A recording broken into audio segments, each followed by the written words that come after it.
العظيم إلهنا يا ربنا سبحان الله سبحان الله سبحان الله سبحان الله سبحان الله سبحان الله سبحان الله سبحان الله سبحان الله سبحان الله سبحان الله سبحان الله سبحان الله سبحان الله سبحان الله سبحان الله.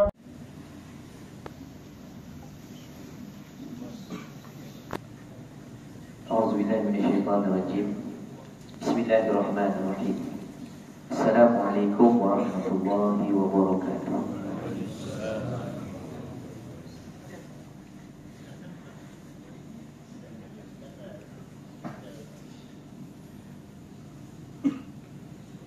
Baru bagi salam, jawab macam tak dapat nak pergi Gaza lepas ni. Belum lagi. Kalau nak dengar suara pejuang subuh, takut itu dapat dengar suara yang memberikan satu rangsangan yang hebat. Ini di antara sambutan yang boleh menggegarkan jiwa-jiwa musuh Allah. Kalau bagi salam jawab dia tadi itu rasanya subuh ke laut. Kita bagi salam sekali lagi. So ini adalah sunnah Nabi SAW. Ya, rugilah kalau orang yang tidak menerima satu perkara yang datang daripada Nabi dan dia tak buat bersungguh-sungguh, maka rugilah dia. Ya. Assalamualaikum warahmatullahi wabarakatuh. Waalaikumsalam warahmatullahi wabarakatuh. Ini baru geng subuh macam Jumaat. Tadi geng subuh macam baru bangkit. Alhamdulillah wa syukurillah. Alhamdulillahilladzi bi ni'matihi tatimmus shalihat. Wassalatu wassalamu ala rasulihil amin wa ala alihi wa sahbihi ajma'in. Terima kasih kepada Fadil Tuan Pengacara yang merupakan timbalan pengurusi yang dikasihi Tuan Pengurusi, seterusnya ahli-ahli kuasa Masjid Cahaya Iman Membakut, seterusnya tuan-tuan guru, para asatizah, ustaz-ustazah, sahabat-sahabat, ibu ayah dan juga anak-anak yang dirahmati Allah sekalian. Apa khabar semua? Apa kabar miskinah? Alhamdulillah. Moga-moga sihat dan bahagia sentiasa, insya-Allah. Ini di antara satu sambutan yang baik saya yakin. Mungkin di Merata tempat kali ini kita ada satu slogan kan, geng subuh macam Masya Allah, geng subuh macam Jumaat. Semalam Jumaat macam pagi tak? Geng tak macam lah kan, sebab geng subuh nak macam Jumaat. Geng Jumaat macam geng subuh macam Jumaat. Geng Jumaat macam subuh, aduh sama. Geng subuh macam Jumaat, geng Jumaat macam Raya. Baru kita upgrade. Kalau pagi kita nak jadikan sebagai satu peluang untuk kumpulkan seluruh manusia, bangun awal untuk beribadat kepada Allah, maka waktu Jumaat adalah perhimpunan sebelum perhimpunan raksasa, iaitu hari kiamat nanti. Moga-moga hari Jumaat itu sebagai satu jambatan untuk kita berkumpul mendapat rahmat Allah Subhanahu wa taala. Amin ya rabbal alamin. Tuan-tuan, puan-puan, hadirin hadirat yang dirahmati Allah sekalian. Saya bila ceramah ni, kalau tak nampak orang perempuan tak syok. Dia kata, Ustaz kami tengok depan TV. Bawah pun kami tengok depan TV. Kan, bawah TV dia kan. Dia tak boleh nak tengok direct. Kalau lah kaum muslimah boleh naik atas sekali, dia seronok nak tengok ke depan. Boleh?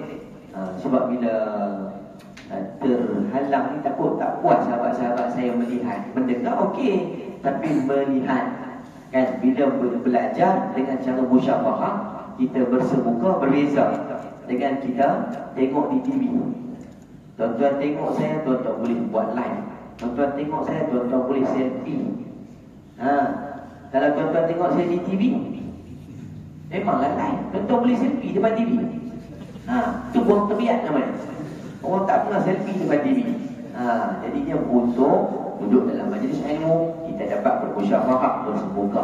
Baik tuan-tuan muslimin muslimat yang dirahmati Allah sekalian. Tak apalah kalau orang perempuan boleh naik atas, naiklah. Jadi orang lelaki boleh rapat sikit masuk ke depan. Kita boleh duduk dekat-dekat, boleh saya nampak boleh buka. Siapa yang nampak awalnya memang dah nampak kebantalnya. Siapa yang nampak tilapnya, dia dah nampak mukanya. Jadi bila duduk dekat-dekat ni tak boleh hilang. Kalau duduk kat belakang-belakang tiang ni saya tak nampak. Kan? Jadi beruntung siapa yang berusaha untuk cari kebaikan. Baik muslimin muslimat rahimakumullah sekalian, kita dah berada di bulan Masya-Allah. Orang membakut ni ingat bulan Islam, masya-Allah. Saya tanya di masjid lagi bulan apa? Januari. La ilaha illallah.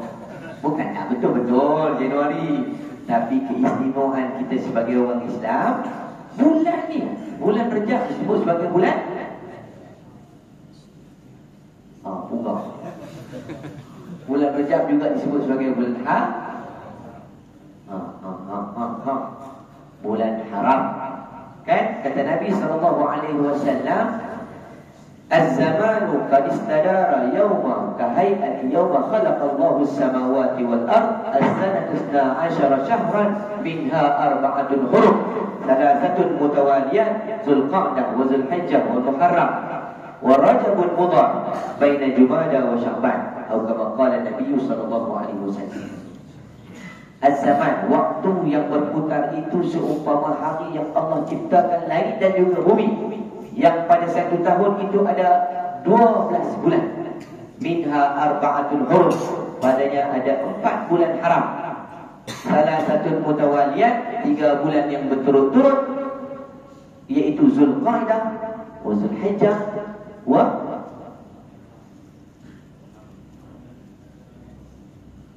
tunggu 3 itu. Ya Allah, nasiblah ada lagu kumpulan nasyid tu ni.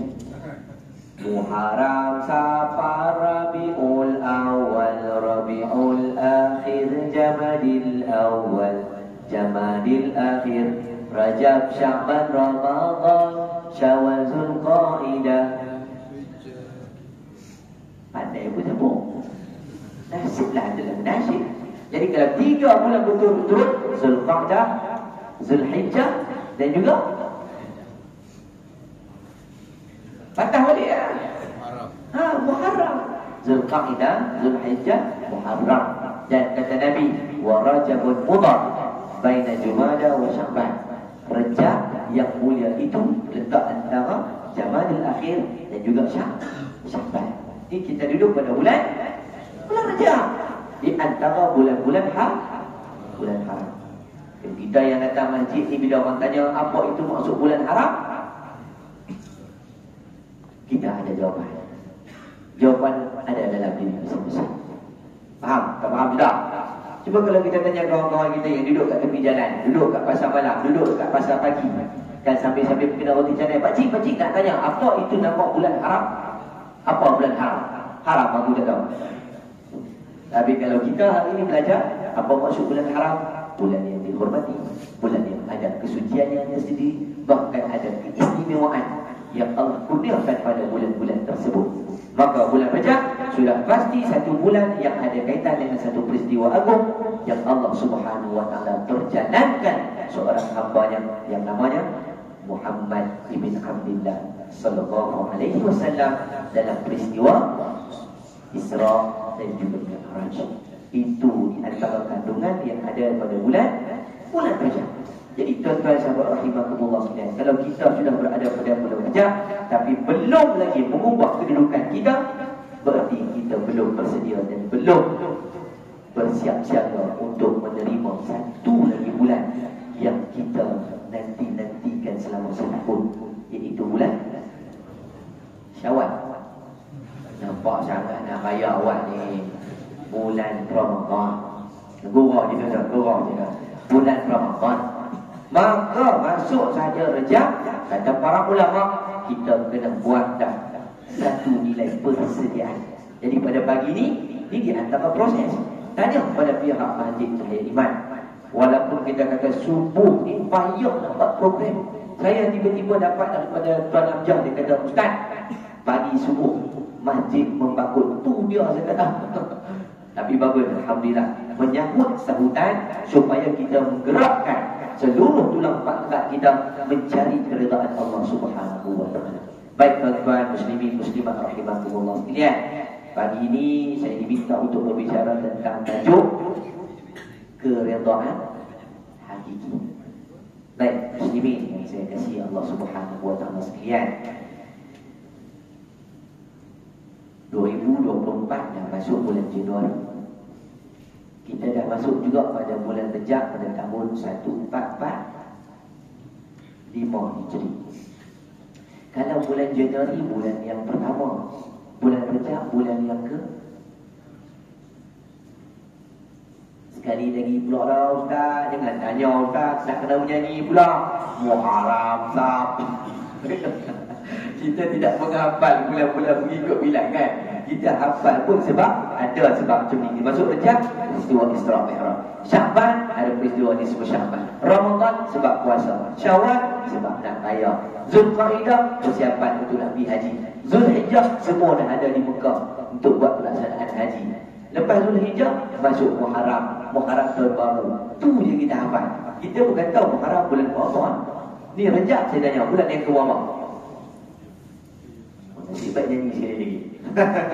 Alhamdulillah, bulan Rejab dah masuk bulan ke-7. Berarti dalam bulan Islam kita dah berada di pertengahan tahun.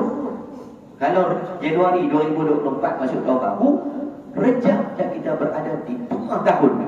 Tuan-tuan sahabat rahimahullah sekalian, saya yakin daripada dulu sampai sekarang kita akan buat sambutan tahun baru. Kan, setiap tahun baru tu kita kasih azab baru. Masing-masing punya ada cita-cita. Apa adik-adik ni? Tanya adik-adik ni, apa cita-cita adik-adik? Macam-macam. Ada yang kata nak hafal 5 juzuk, ada yang nak hafal 30 juzuk, ada yang nak khatam Quran. Tu anak-anak kita, adik-adik kita yang belajar hafiz. Tanya pula jadi kita tuan-tuan, dia orang boleh hafal 30 juzuk, 20 juzuk tuan-tuan. Saya ni mungkin tak sampai 1 juz lah. Tak sampai 1 juz. Saya kata habis tu berapa juz boleh? Dan saya takkan juz demikian, juz rendah, juz tu boleh lah. Juz Quran dah lagi lah. Tak apalah, tidak-tidaknya dia nak cuba juga tuan-tuan. Kena ada azab. Berarti dalam hidup kita ni kita punya cita-cita yang banyak. Macam-macam kita nak tuan-tuan. Tetapi sedar atau tidak, dalam banyak-banyak azab dan cita-cita, apa yang menjadi keutamaan kita sebagai seorang Muslim? Apa yang tuan-tuan nak cari sebenarnya? Contoh, kita masa bujang nak cari kerja. Ya Allah, aku nak cari kerja. Dapat kerja. Dan dapat kerja, tuan-tuan nak cari apa? Nak cari pendapatan rezeki yang banyak. Dapat pula pangkat, dapat pula jawatan tetap, gaji tetap bulanan. Dan dapat gaji. Ya Allah, aku nak isteri. Dapat pula isteri. Kita minta kat Allah, Allah bagi. Tapi apa yang tuan-tuan rasa tuan-tuan perlu isi, walaupun perkara yang kita minta Allah dah bagi dan mungkin belum lagi. Apa yang tuan-tuan menjadi keutamaan kita sebagai Muslim? Ya, itulah yang membezakan hidup seorang Muslim yang barakah, hidup seorang lelaki dan perempuan yang bermanfaat dunia akhirat, iaitu keberkatan dengan keredaan Allah. Hiduplah macam mana pun, pangkat tinggi sekalipun, gaji besar sekalipun, tapi kalau tidak mendapat keredaan Tuhan, macam mana dalam hidupnya selama-lama? Sebab tu tuan-tuan, dalam satu hadis Nabi SAW, Nabi sebut, manil tamasa ridha Allah bisakhatin nas kafahullah mu'natan nas.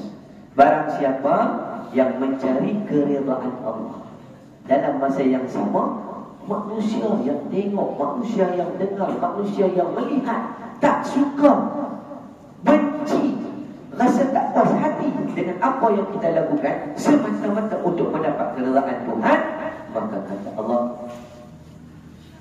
Allah sempurnakan urusannya dengan manusia. Kafahullah mu'natan nas. Allah sempurnakan. Kita buatlah kerja dengan manusia, tak ada masalah walaupun kita dibenci oleh manusia. Tetapi ingat tuan-tuan, kata Nabi juga bahawa manil tamasa ridha nas bisakhatillah.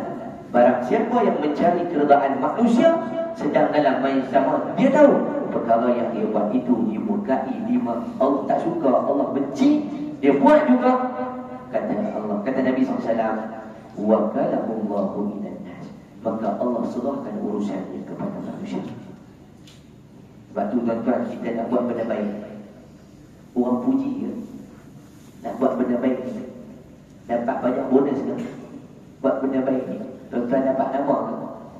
Dapat buat benda baik ni tuan-tuan yakin orang semua support ke? Susah tuan-tuan. Kita hari ini beruntung sebab Nabi dah jadikan satu sunnah dalam berdakwah ini supaya dijadikan sebagai landasan untuk kita berbahagia. Sedang Nabi SAW, kita tahu selama lebih kurang 10 ke 13 tahun di kota Mekah, macam mana keadaan Nabi? Kalau tuan-tuan, contoh saya tanya, tuan-tuan orang duduk di sini dan memang asal di sini dan membesar di Bermakut, tuan-tuan pernah tak dibanding dengan batu? Melainkan tuan-tuan bagi batu ke orang. Tuan-tuan pernah tak makan makanan yang orang tak bagi, tuan-tuan pergi rampas, tuan-tuan pergi ambil? Tak ada. Semua makanan kadang-kadang orang jemput makan dan kalau boleh suap ke dalam mulut. Tengok macam mana Nabi. Nabi pergi berdakwah, sedang tempat-tempat yang Nabi pergi, macam mana layanan. Ini sebelum hijrah. Nabi berutus asa, Nabi kecewa, Nabi putus harap dengan makhluk. Tidak.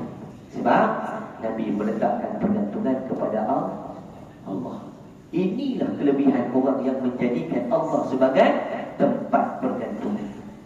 Kita tuan-tuan, contoh, kadang-kadang kita buat satu benda tu, contoh kan, ada YB. Teman-teman pemangkut ni YB ADP kita kan, saya dah sampai ke kampung Siping kan.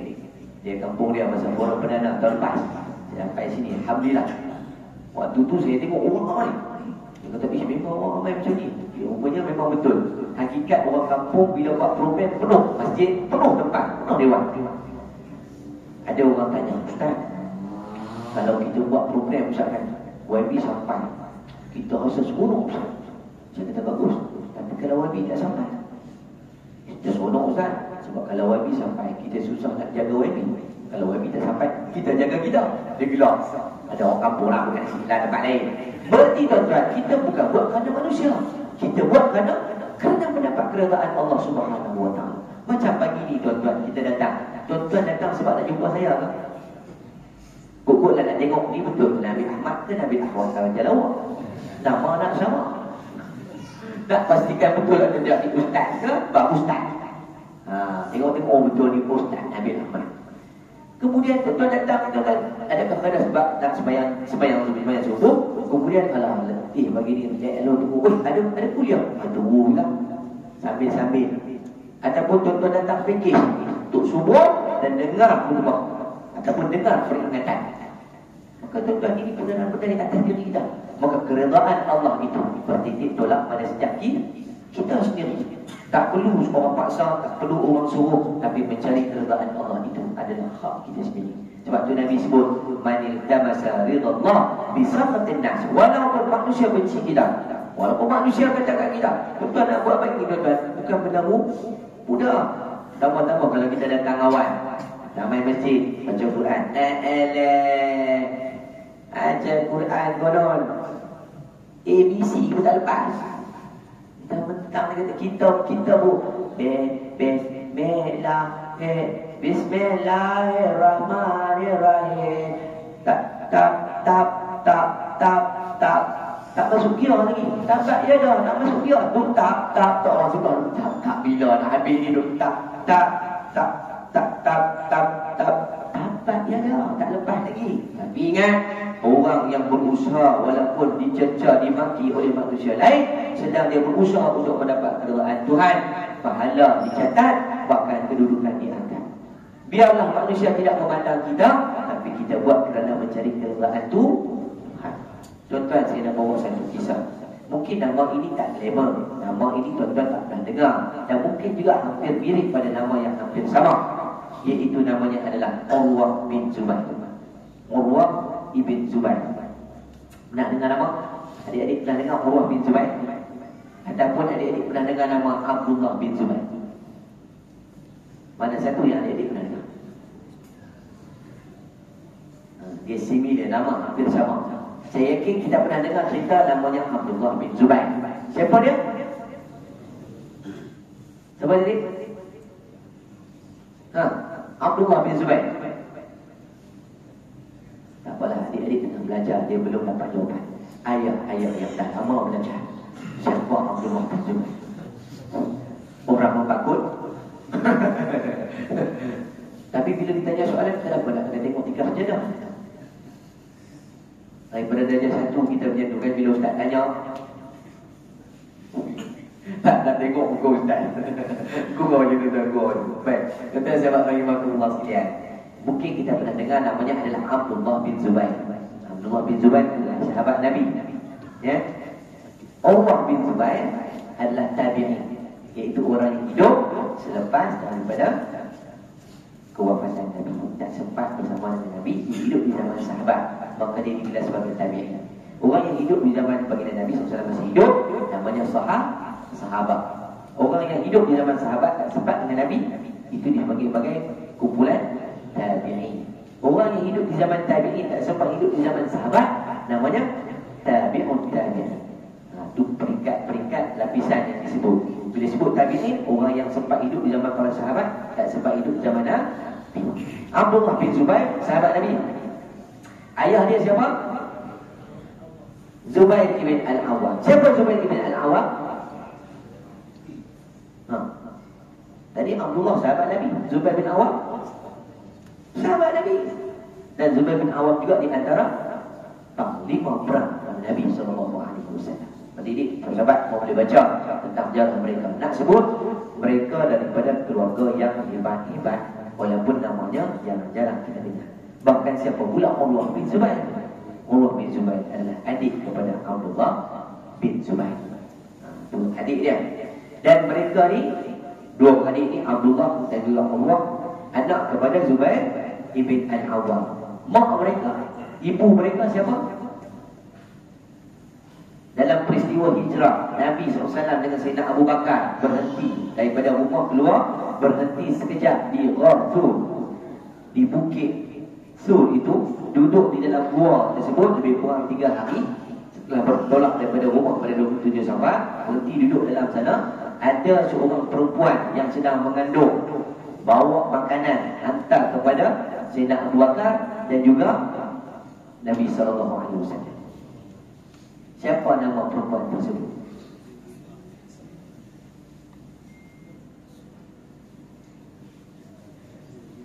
Ustaz banyak tanya, Ustaz ceramah sudah Ustaz. Pagi-pagi ceramah bukan tanya soalan. Dia kalau tak tanya, kita tak refresh minda, kan? Kita nak sama-sama berkongsi. Tapi tadi saya dengar jawapan daripada adik-adik kita. Nama dia siapa? Asma bintang Abi Bakar. Asma binti Abi Bakri, ataupun kakak kepada Aisyah radhiyallahu anha, isteri baginda Rasul sallallahu alaihi wasallam. Itulah mak kepada Urwah dan juga Abdullah bin Zubair. Pendek cerita begini tuan-tuan. Urwah bin Zubair adalah seorang tabi'in yang mulia, dan dia seorang yang faqih dari sudut ilmu agama. Sehingga kan apabila para sahabat ramai yang meninggal dalam perang dan juga keguzuran, maka di antara orang yang menjadi rujukan ketika itu adalah Urwah bin Zubair. Sampai satu ketika seorang gubernur, seorang pemerintah di Damsyik, Syria, minta Urwah pergi ke sana untuk bertanyakan tentang perihal agama. Macam kita lakukan, tuan-tuan duduk di rumah bakut, tiba-tiba yang amat berhormat menteri besar panggil kita, kan, untuk kita pergi menghadap, ataupun ketua menteri jemput kita pergi menghadap. Tuan-tuan boleh kata, Tok, besok boleh tak? Esok saya ni ada urusan di kampung, boleh cakap besok? Mana boleh. Kalau arahan daripada pembesar, kita akan utamakan, kan? Coba arahan yang baiklah, kita akan utamakan, sebab perkara itu menjadi satu tuntutan untuk kita bersiap siaga. Begitu juga dengan Urwah bin Zubair. Apabila Walid bin Abdul Malik, seorang gubernur di Damsyik, panggil dia datang untuk bertanyakan tentang perihal agama, dia pun bersiap-siap terus bergerak ke Damsyik. Sedang dalam masa yang sama, katanya dia ada mempunyai sedikit penyakit, kaki dia mula membengkak. Oleh sebablah arahan dan perintah dan permintaan, maka dia segera untuk pergi ke Damsyik. ajaklah anak sulung dia nama Abdullah, temankan dia. Dalam perjalanan, maka masa lebih kurang 7 hari untuk sampai ke sana.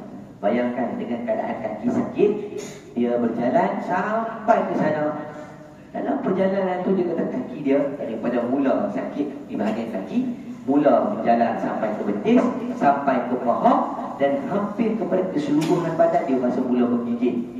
Memikirkan tentang kesihatan dia, kalau aku terus, aku tak mampu nak berjalan. Kalau aku berhenti, aku pasti lambat sampai. Mana pilihan? Aku teruskan juga, sebab kalau aku lambat sampai, hilang kepercayaan seorang pemimpin kepada aku sebagai seorang tabi'in. Aku kena bergerak walaupun kaki aku sakit. Jalan-jalan dengan anak dia sampai ke Damsyik 7 hari 7 malam. Sampai ke Damsyik, bila tengok dalam keadaan yang serba uzur, maka pemerintah tadi, yang ni Walid bin Abdul Malik, tengok nampak dalam keadaan Allah ni teruk, panggil tabib, panggil doktor pakar dia. Aku datang sekejap, tolong tengok sekejap macam mana keadaan Allah. Aku tengok teruk. Bila cek, tabib kata, macam tak ada harapan. Nah, kalau kita dengar tak ada harapan tu, meninggal lah. Bukan tak ada harapan nak diselamatkan. Sakit dia ni sebab kaki dia hampir dah rosak. Maka kata doktor, kita tak ada jalan lain melainkan kena potong sebahagian kaki. Cuba tuan-tuan fikir, dia datang daripada Madinah sampai ke Damsyik atas perintah daripada Gubernur, Khalifah. Datang dalam keadaan kaki sakit, nak datang jumpa untuk bincang bahan agama, tiba-tiba kaki kena potong. Kalau saya lah datang sini kan, tiba-tiba, bukan nak minta lah, selipar saya hilang. Contoh, ada saya nak minta tuan kursi ganti. Kita manusia ada selipar ni. Kita akan claim, kita akan komen, kita akan kata. Tapi apa kata Allah? Apabila mendengar itu adalah pilihan terbaik untuk menyelamatkan diri dia, kata doktor, kalau lambat kita buat pembedahan ini, nescaya sakit ini akan berjalan dan mungkin akan mendatangkan mudarat lagi besar kepada tubuh badan dia. Kata Allah, kalau itu jalan yang terbaik, aku sebabkan kepada kamu semua. Berserah. Ini maksudnya redha.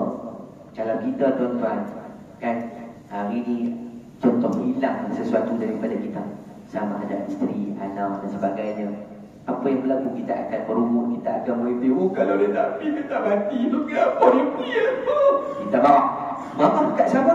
Kita bimbang marah dengan Allah. Tengok Allah tak marah dekat manusia, tak marah dekat Allah Ta'ala. Ya, sebab dia tahu penyakit ni datang daripada siapa? Datang daripada Allah. Siapa penyembuh? Allah. Maka dia serahkan urusan ini kepada Allah. Maka doktor kata, kalau begitulah wahai Allah, kita buat operation, kita buat pembedahan, tapi kita kena bagi ubat bius, ubat penenang. Dia tanya, macam mana keadaan ubat tadi? Kalau kamu makan, kita bagi pada kamu makan tadi ni, kamu akan khayal, kamu akan rasa tak sakit lah dengan ubat tadi. Kata Allah, kalau kerana ubat tadi aku tak ingat Tuhan walaupun satu saat, aku tak mahu. Bayangkan tuan-tuan, orang nak bagi ubat untuk nak rawat dalam keadaan dia khayal, Tuhan tak mahu. Kita tuan-tuan tak payah ubat khayal pun. Duduk dalam kuliah agama, Assalamualaikum warahmatullahi. Tak payah ubat nak tidur lah tuan-tuan. Awal dah muak. Macam mana kita nak ingat Tuhan? Dengar 10 minit dah sampai dah alam dia. Tengok macam mana orang 1 minit, 1 saat, 1 detik pun tak nak, langsung terlupa untuk ingat Tuhan. Kita tuan-tuan, Allah beza. Maka kata para tabib, macam mana kami nak rawat kamu kalau kamu kata kami tak boleh bagi ubat penenang tadi? Kata dia, kamu potonglah kaki aku ketika aku mendirikan solat. Seronok dia. Bila mendirikan solat, tak rasa sakit, tak rasa apa-apa. Kita solat tuan-tuan, segala jenis penyakit main.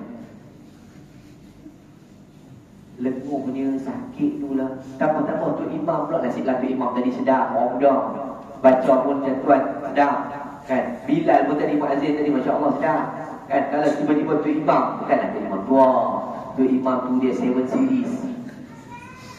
Bismillahirrahmanirrahim, Alhamdulillah. Kat belakang tu Bilal lah, tu imam dah mampu. hati tu sakit tu, sakit hati tu. Ujar dia tak settle lagi tuan-tuan. Kita bersama manusia. Tengok macam mana seorang tabi'in yang mulia. Sampai dia kata aku tak nak langsung hilang daripada fikiran dan lupa kat Tuhan. Sembahyang adalah proses untuk dia tenang. Dia tak fikir tentang dunia. Akhirnya proses untuk potong kaki selesai ketika dia mendirikan solat. Lepas dia mendirikan solat, dia tengok kaki dia tu, dia kata, wahai Allah, kaki ni aku guna ke tempat-tempat yang engkau redai ya Allah. Engkau minta aku datang ya Allah. Maka hari ni aku pulangkan balik sebahagian anggota tubuh. Dan tak ada kaki tuan-tuan. Takdirnya ialah pada malam tu anak dia tadi Abdullah lalu dekat satu kawasan kandang kuda. Tiba-tiba kuda pula dah naik syek, naik semangat. Kuda pula mengamuk, rajang buat flying kick.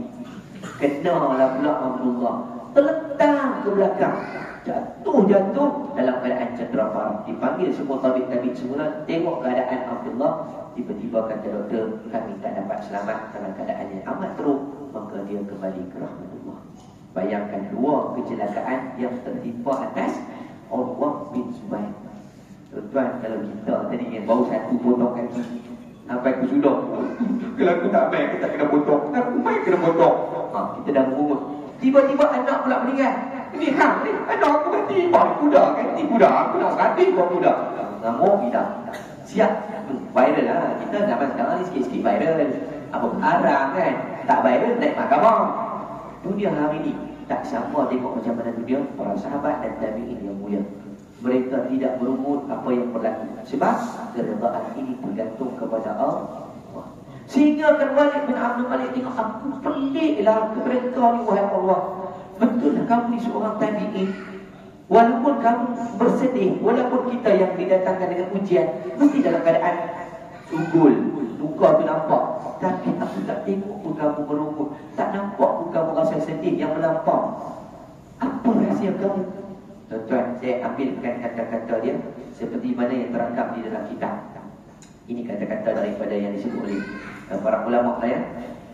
Dia sebut dalam arti kata yang lain, dia sebut, iaitu Allahumma kana li banuna sab'atan fa akhadta minhum wahidan wa abqaita sittatan. Wahai Allah, kamu dah bagi kepada aku 7 orang anak lagi. Hari ini kamu ambil 1, masih tinggal 6 kepada aku. Pak kan? Kita hari ni hak hilang itulah yang kita duk risau. Yang hilang itulah kita duk bicara. Yang hilang itulah yang kita duk kata. Sedang yang ada lagi. Kata dia lagi, wa kanat li azrafa arba'atan fa akhadta minha zarfan wa abqaita li thalathatan. Wahai Allah, engkau kurniakan kepada aku tulang 4 erat. Hari ini kamu ambil 1 kaki, tapi masih ada pada aku 3 erat. 2 batang tubuh ini dengan 2 tangan dan juga 1 kaki. Kata dia lagi, wa ayyuka la in ibtalaita laqad afaita wa la in akhadta laqad abqaita. Wahai Allah, sesungguhnya kamu yang bagi sakit dan kamu yang akan bagi penawarnya. Dan kalau kamu ambil pun daripada aku, apa-apa daripada aku, yang masih tersisa masih banyak pada aku. Tak pernah memungut, tak pernah rasa kurang, tak pernah rasa bersalah dan tak pernah mempersalahkan sesuatu. Nampak siapa tuan-tuan?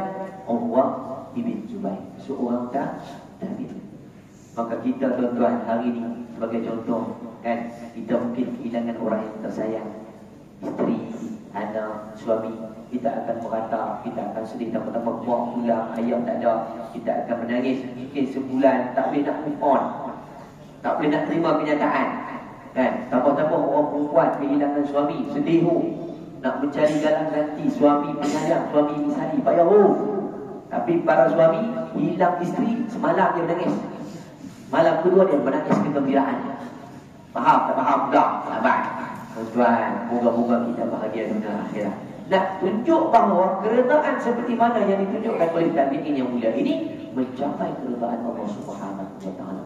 Maka tuan-tuan, saya nak sebut pada kita untuk melihat apa cara kita nak mendapat keredaan Tuhan yang hakiki.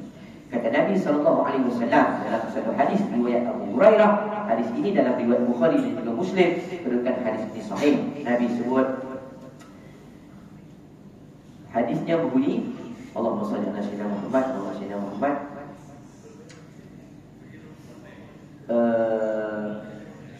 Ya. Macam mana pula dia? Allahumma salli ala sayyidina Muhammad wa ala sayyidina Muhammad.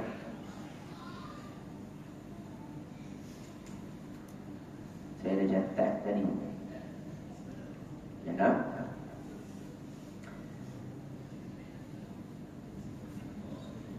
Okey. Sebab menyebut tentang keredaan ini bukan berarti kita berserah sahaja. Dia bergantung, dia menyatakan tentang cinta, bahkan segala apa-apa yang berlaku dia serah kepada Allah sebulan-bulan. Baik, dalam satu hadis Nabi SAW, Nabi nyatakan begini: Inna Allah yarda lakum salasan wa yakrahu lakum salasan. Ini untuk dapat keredaan hakiki. Sesungguhnya Allah redha kepada kamu dengan 3 perkara dan Allah benci kamu dengan 3 perkara. Ini paling mudah untuk kita tengok. Macam mana bentuk 3 perkara yang Allah redha dan 3 perkara yang Allah benci? 3 perkara yang Allah redha, Nabi sebut, an ta'buduhu wa la tusyriku bihi syai'a. Hendaklah kalian menyembah Allah dan jangan mempersekutukannya. Benar kita buatlah. Alhamdulillah, kita menyembah Allah ni macam seperti kata yang lain lah. Subuh datang sembahyang, zuhur datang sembahyang, asar datang sembahyang, maghrib isyak datang sembahyang. Wala tusyriku bihi syai'a, dan kita tidak mensyirikkan tu. Inilah yang tadi yang saya baca hadis awal tadi. Man iltamasa ridallah bi sakhatin nas.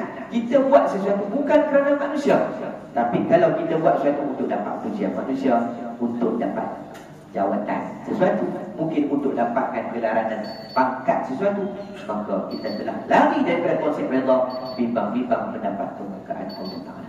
Tuan-tuan sahabat rahimahullah, maka disebut oleh Nabi ini an-ta'buduhu, kita kena sembah. Alah tuan-tuan, sembah ni macam biasa sembahyang.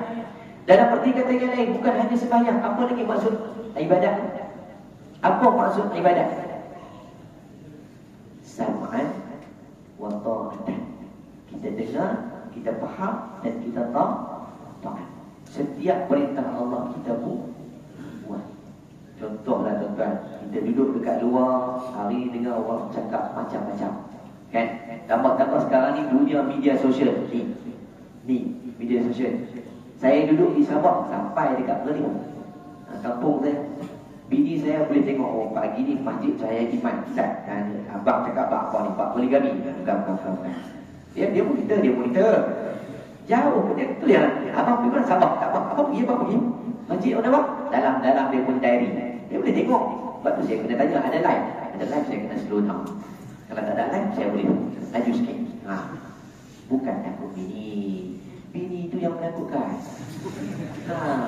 Kita faham konteks kita lelaki. Mana ada takut bini? Tak ada takut bini. Cuma bini itu kadang-kadang dia jadi dinosaur je. Kadang-kadang jadi mak lima balik kampung. Itu je yang kita bimbang je. Tapi balik tu pandai nak pujuk. Baik, tuan-tuan sahabat rahimahullah. Maka kata Nabi, perkara pertama untuk dapat keredaan Tuhan, sembah Allah sepenuhnya. Bila sembah, buat sebaik mungkin. Macam kita tuan-tuan datang masjid, jangan duduk belakang. Datang depan. Alah Ustaz, tak duduk depan pun nanti kami duduk depan. Ya memang, setiap kita ni akan duduk di setiap saf. Kita ni akan duduk di setiap saf. Betul ke Ustaz? Kami tak pernah duduk sama perempuan pun. Masa anda dalam perut bumi, perut mak, kita duduk kat mana? Sama dengan saf perempuan. Bila kita keluar jadi baik, jadi budak-budak, masa awal-awal dulu main masjid, mak yang kita bawa pergi ke masjid surau, kita duduk kat saf mana? Duduk sultan imam tu. Budak-budak duduk saf imam. Dah duduk dengan mak-mak kat belakang. Saf perempuan. Bila kita dah meningkat sikit jadi budak-budak, duduk kat saf belakang. Nama-nama kalau zaman dulu kan duduk siap. Bila tengok budak-budak berlari, duduk tetap. Sekarang ni budak-budak relax, duduk kat mana-mana. Duduk siap pun tengok. Duduk siap pun dari dah memang tak agak ke depan lah. Dulu duduk siap dengan hutan. Saya ada zaman kampung saya tu, sini tak kot. Tapi bila kita dah meningkat dewasa daripada belakang, akan duduk kat depan. Bila dah sedikit kita dah dewasa, duduk lagi depan. Bila dah berjangkut berubah ni, duduk depan. Lagi berseban, lagi depan. Lepas tu Dan tamat riwayat lagi depan tu imam. Jadi maksudnya kita akan berada di semua saf tuan-tuan. Jangan lari. Jadi sebab itulah berusaha nak duduk di depan sebelum anda di depan kan. Faham? Siap-siap nak duduk kat depan ni. Antak mudu tu maksudnya kita kena usaha untuk jadi yang terbaik. Hamba yang betul-betul yang terbaik. Jangan tunggu orang nak suruh pasal. Jangan. Kita duduk kat depan. Sebab tuan-tuan kena sesuaikan keadaan. Jangan terkejut nanti. Tiba, kenapa aku duduk kat depan? Ya, nanti anda akan lagi depan. So biar siap-siap awal-awal duduk kat depan lah. Supaya jangan, nanti akan datang orang lain depan, aku buat kat depan. Dan kita duduk kat depan. Sebab selalunya bila yang duduk kat depan ni, orang panggil senior officer. Yang berjaga, yang berubah, yang semua tu, yang terlalu. Jangan. Kita kalau boleh berebut duduk di soft depan. Selalunya kita akan cari dua tempat di masjid. Satu, ashabul tiang. Yang kedua, ashabul dinding. Dua tu. Tempat paling selesa. Mau duduk kat mana ada dinding, itu ada orang. Kat mana ada tiang, kalau ada 10 tiang, 10 penunggu tiang. Kalau di Madinah tu, Masjid Nabawi tu, tiang-tiang tu ada nama. Tiang Aisyah lah, tiang tiang wangi lah, tiang apa. Ni kalau kita tiang Abu Bakar, tiang Pak Tam, tiang Pak Long. Tahu dah Pak Long, orang tu pernah Pak Long. Pak Long tak main sakit, tak ada. Siapa yang boleh tahu nama tiang tuan-tuan? Tak payah. Duduk kat depan. Ya. Kemudian yang tadi, jangan kita letakkan pendirian kita harap dekat manusia. Contoh kita datang masjid sebab nak bagi orang nampak kita datang masjid. Jangan bimbang-bimbang, hilang nilai iman. Yang ketiga, kata Nabi, yang kedua kata Nabi SAW, kata Allah ialah wa an taqtasimu bihablillahi jami'a. Hendaklah kalian berpegang teguh dengan tali Allah. Yang ni tali Allah Al-Quran. Tali Allah adalah Al-Quran. Kita hidup di tuan-tuan, panduan kita adalah Quran. Sebab tu kita bergaduh, kita berselisih pendapat. Bukan bergaduh tu sebab nak berperang. Bergaduh tu mungkin bila kita dah menyatakan pendirian, kawan tu menyatakan pendirian, kita dia ni tak nak hormat aku pun. Kita dah hampir bergaduh ni. Wa an taqtasimu bihablillah. Kita pegang dengan tali Allah. Tuan-tuan pernah dengar mungkin perkataan yang menyatukan umat adalah dengan kita berselawat. Kan banyak kan kita berselawat kan. Bila kita buat majlis-majlis selawat, di siapa antara yang kerap buat majlis sambutan Maulid Rasul, selawat, Maulid Akbar dan sebagainya kan di Sabah ni. Alhamdulillah. Saya pergi tawar berselawat. Kan masa zaman sebelum ni pun, sebelum PKP pun banyak kita buat majlis selawat. Kemudian bila yang sekarang ni, bila Ustaz Abdul Somad bersampai, banyak tempat juga buat majlis berselawat disamping dengan majlis ilmu bersama Ustaz Abdul Somad. Bagus, Alhamdulillah. Tuan-tuan sahabat rahimahkumullah sekalian, cuba tengok macam mana Nabi datang. Keadaan Nabi membawa penyatuan. Bayangkan di Madinah, dua puak yang bergaduh ratusan tahun, Aus dan juga Khazraj, tak boleh nak bersatu. Buatlah macam mana pun, tak boleh nak terima antara dua kabilah besar ini. Tapi Nabi datang membawa nilai Islam dengan membawa keamanan. Macam mana berlaku? Boleh disatukan jiwa-jiwa mereka. Begitu juga kita jadi umat Nabi SAW ini, jadilah orang yang berpegang dengan tali Allah, bersatulah kita. Sebab kata yang ketiga, wa an taqtasimu bihablillahi jami'a wa la tafarraqu. Jangan kalian berpecah belah. Ni kita duduk dalam kelompok kita ni tuan-tuan. Saya tuan-tuan masa saya duduk di Mekah, di Mesir masa ngaji dulu.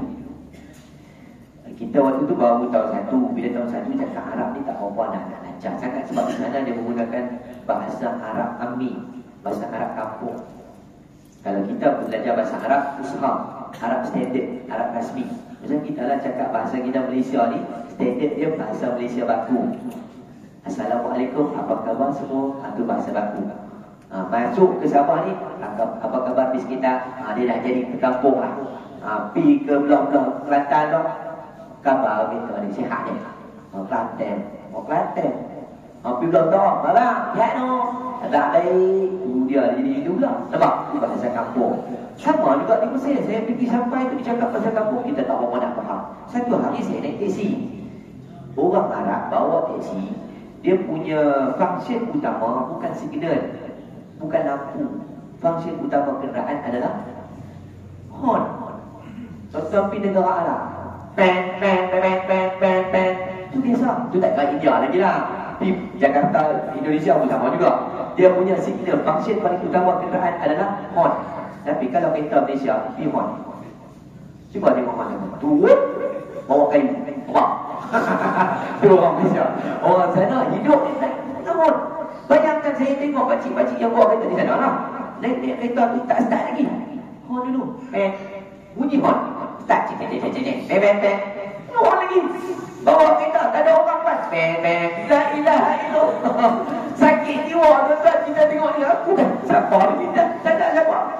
Tapi kalau main bola menang, macam kita kan, Harimau Malaya menang kan, 3 sama kan dengan Korea Selatan, menang Seri dengan Korea menang nampak sono, 3 sama dengan Korea Selatan. Bayangkan kita duduk atas rumah ni, dengar bunyi pun kita tahu dah, mesti ada bola ni, mesti menang ni.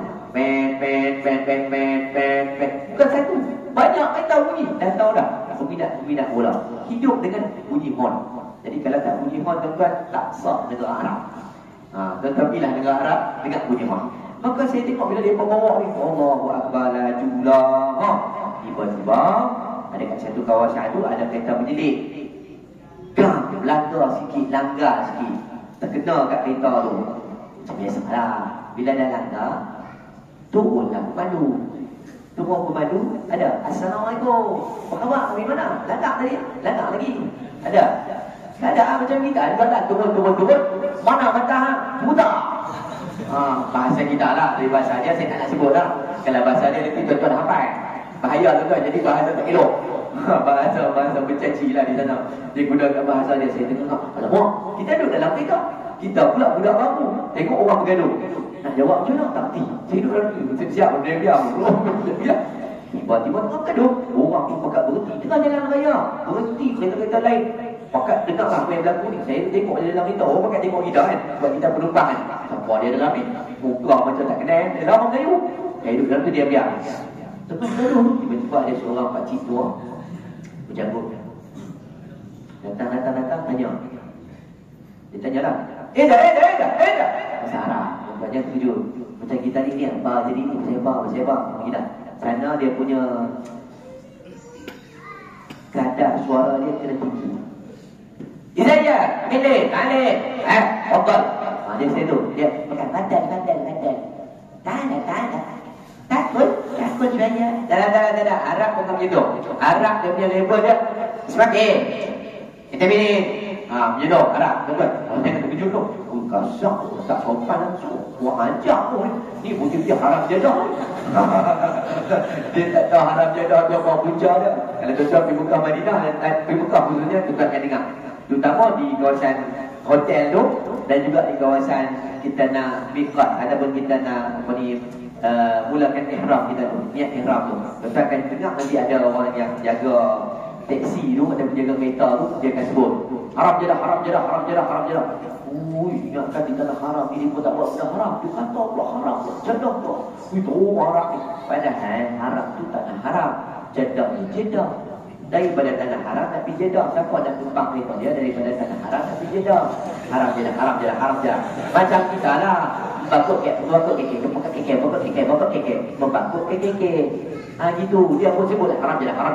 Ya Allah, haram jadah. Anak haram. Kau ni biru anak haram pula. Padahal dia cerita nama tanah haram tentu Mekah ke Jeddah, haram Jeddah. Tapi laju haram jadah. Bagi kita haram jadah orang. Kan? Sama-sama kita yang geram gitu. Baik, balik kita cerita tadi. Saya pun duduk dalam kereta tengok apa yang berlaku tengah bergaduh. Tiba-tiba seorang pakcik tanya kan, buat apa jadi ni? Lepas tu dia pun bercerita lah, bergaduh pun saya dengar lah. Sikit-sikit. Tiba-tiba pakcik ni pegang kepala kau ni, angkul kepala kau ni pun angkul kepala kau ni. Tahu saya buat apa?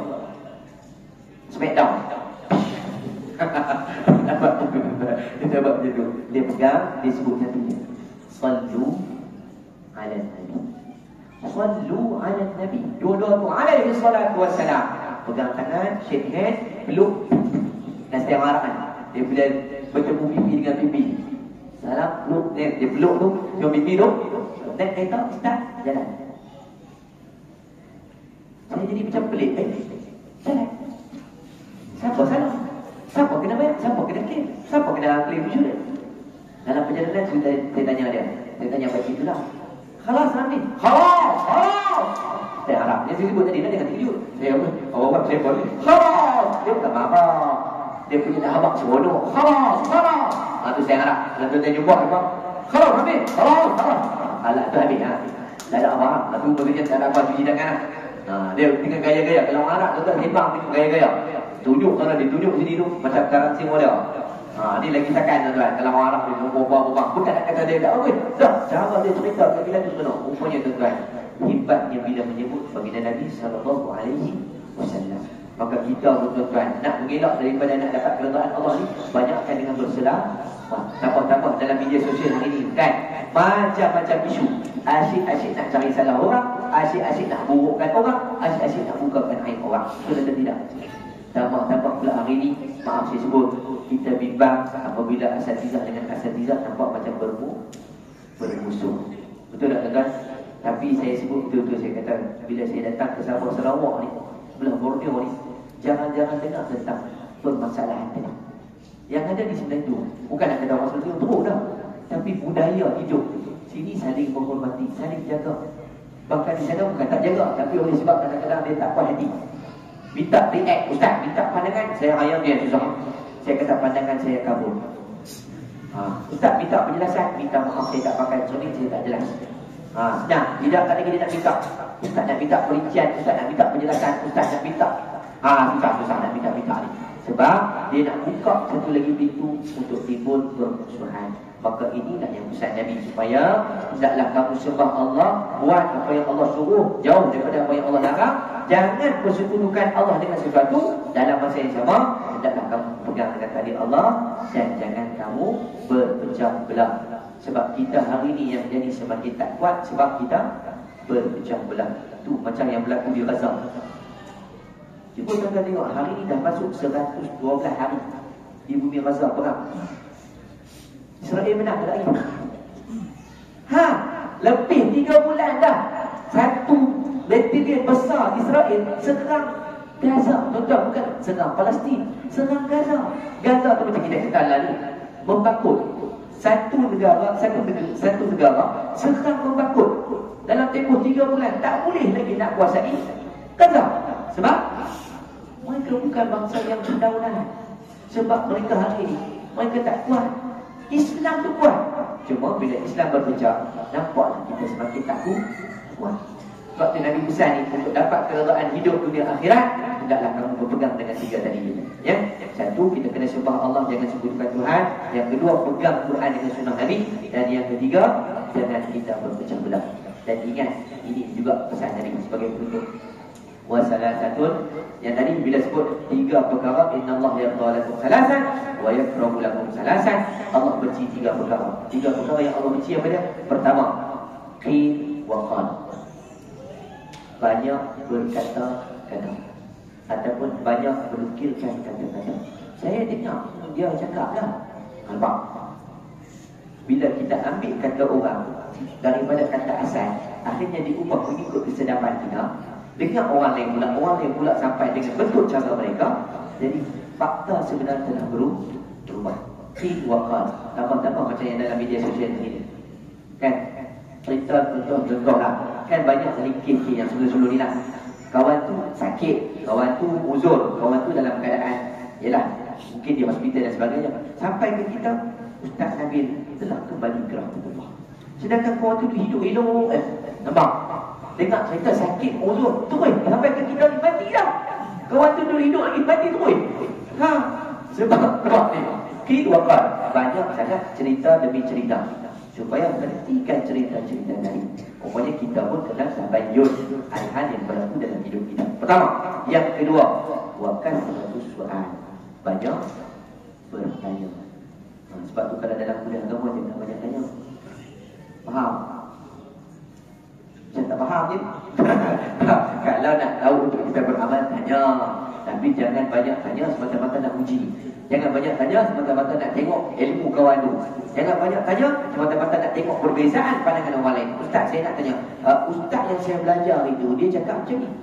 Tuan-tuan, adab dalam kita beramal, ilmu. Satu, hormat guru.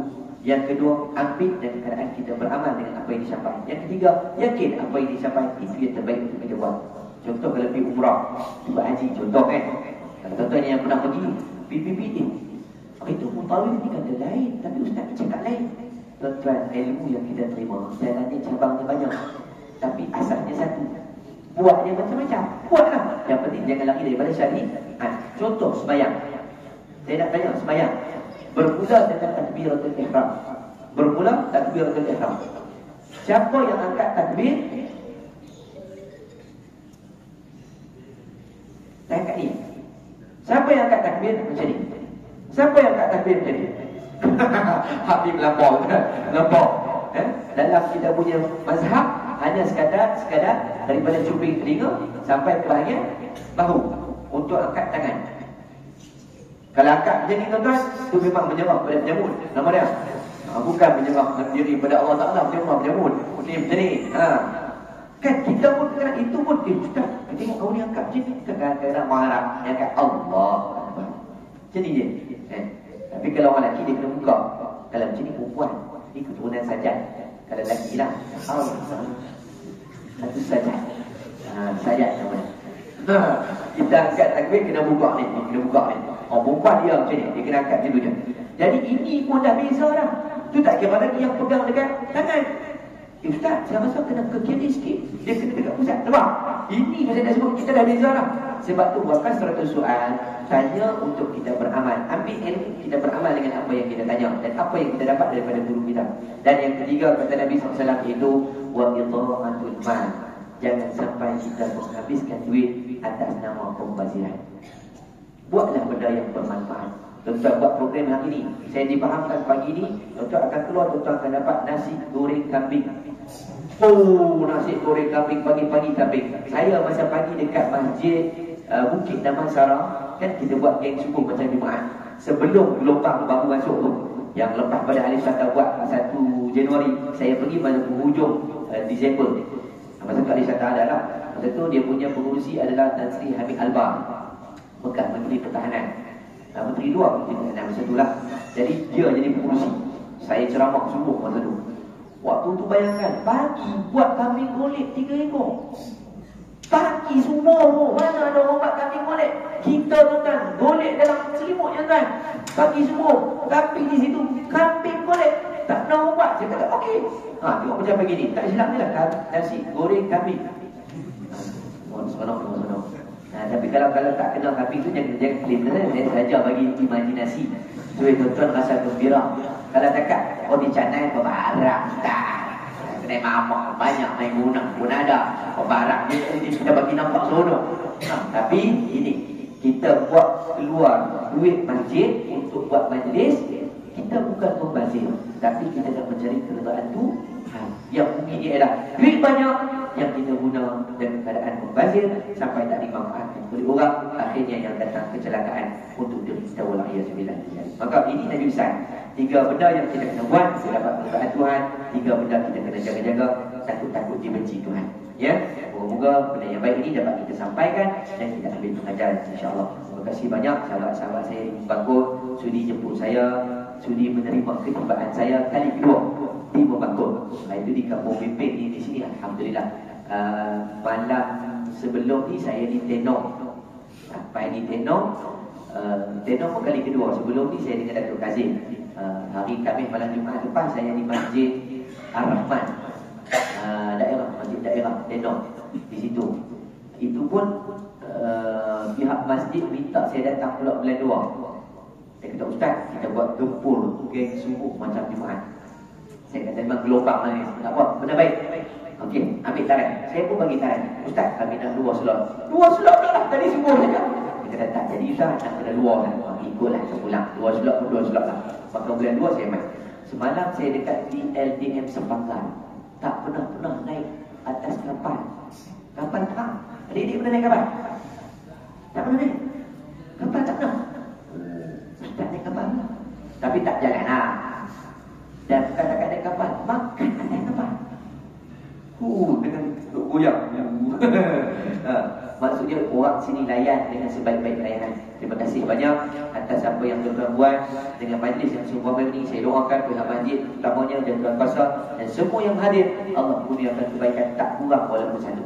Moga-moga tuan-tuan kita kelip depan Allah nanti Waktu kita duduk yaumul hisab, maka dipamer amal-amal kita moga-moga pagi ni yang kita duduk sekejap, tidur kita pun dalam majlis kan, tersenguk-senguk dalam majlis, mungkin duduk maki belakang, lama lagi ustaz ni contoh dah ustaz pun kan, mana dah tahu kat belakang tu. Moga-moga dengan apa yang kita kata tu semua dapat benda yang baik-baik, tak dapat benda yang buruk-buruk ya.